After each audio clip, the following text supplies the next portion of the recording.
Hello everyone and welcome to the brand new Badman reviews with amazing new branding, as you can see, thanks to the outstanding What Up Nico.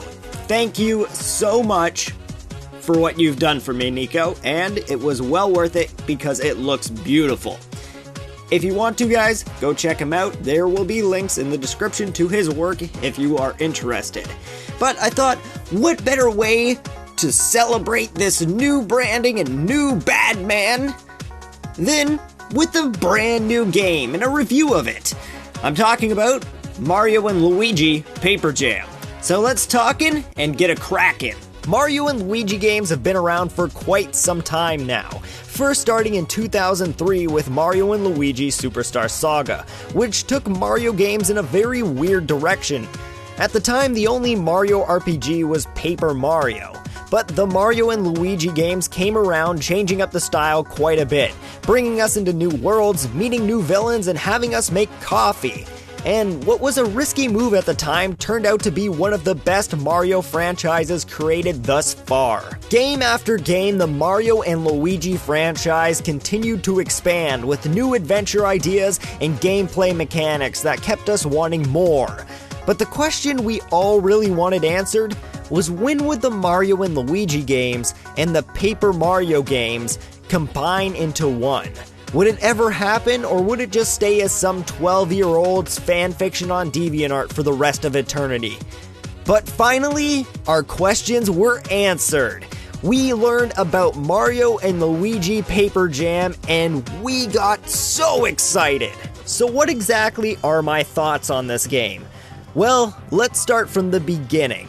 Our basic story is that Paper Mario's world is held inside of a book in the real Mario's world, and by accident is released into the real Mario and Luigi's world, causing mass panic and allowing for both Bowser's and Paper Bowser to meet, creating an evil plan to rule the real Mushroom Kingdom and eventually the Paper Mushroom Kingdom as well. For those expecting a new Paper Mario game with all your favorite Paper Mario mechanics, you will be highly disappointed.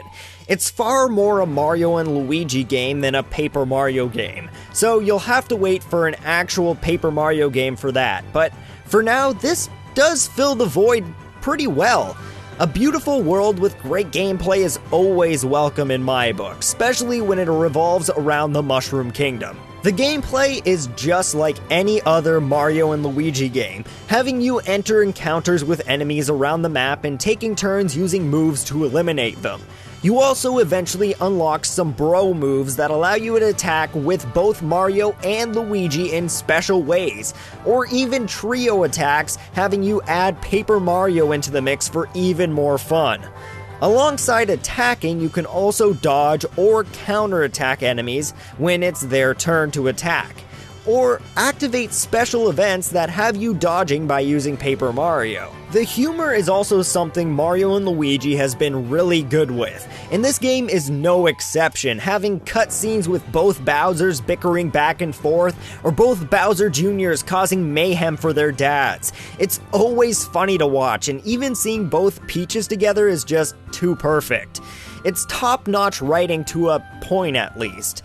The dialogue may be good, but the basic story is kind of boring. Paper Mario's world spills over, both Bowsers meet up, they steal the princesses, go save them. It's your basic Mario story.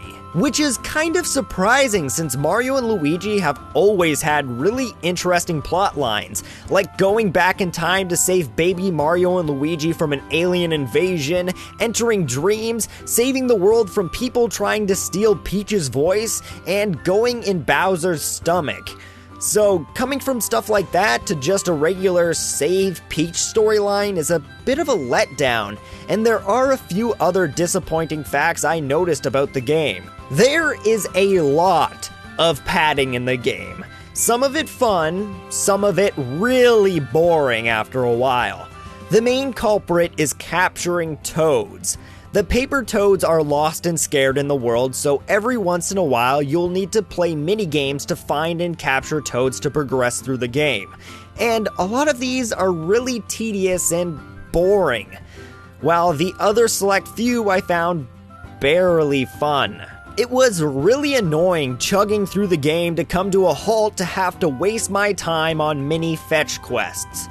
On the other hand though, after almost every one of these fetch quests, you would usually get to fight in new paper craft battles, which has you riding giant paper characters and fighting other enemies. It's really fun, making you use your brain on how to take out all the enemies and the boss without losing. And just like any Mario game, we need some fantastic music to go along with it. So here are a few sample tracks for you all.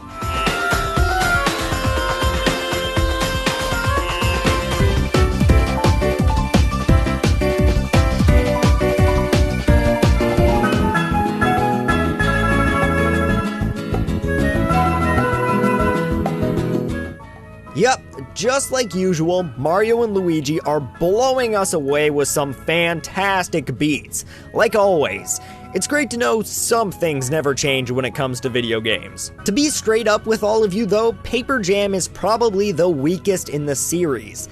It really doesn't do anything special or new. It has a lot of repetitive play, a lot of padding, and well, nothing really exciting happens. Yes, it is still a good game and fun, but compared to the other Mario and Luigi games, don't go too crazy over it. It's more of a fun mashup between Paper Mario and Mario and Luigi than a game that actually tries to expand on a series and create something new and exciting. Instead, just hitting at your fan fiction heartstrings. So sadly, it wasn't a great game and didn't live up to my expectations. It was kinda like Professor Layton vs. Phoenix Wright. Not a great game for either character, but definitely something I'm glad was created and I had lots of fun playing. And if the rumors are true, we should be expecting a new Paper Mario soon on consoles. So, let's get our hopes up for something like Thousand Year Door. And sadly, that's all the time we have for today. But a huge thank you again to What Up Nico. He made all my graphics that are up now, so go check out his stuff. It is fantastic. He does some amazing graphics design. And a giant thank you to my Patreon supporters, because without you guys, I would not be improving my content like I am right now. So a big thank you to Rob O'Liberty, Brad Moore, Andre Drulard, Thomas Bethel, Robert Velasco, Dominic Sharma, Martin Scoot, and Maxim Lufkin, and the YouTuber Legend Gary. Thank you all so much. If you want to, go check out my Patreon and help support my dream. And until then, I'll see you all in the next video.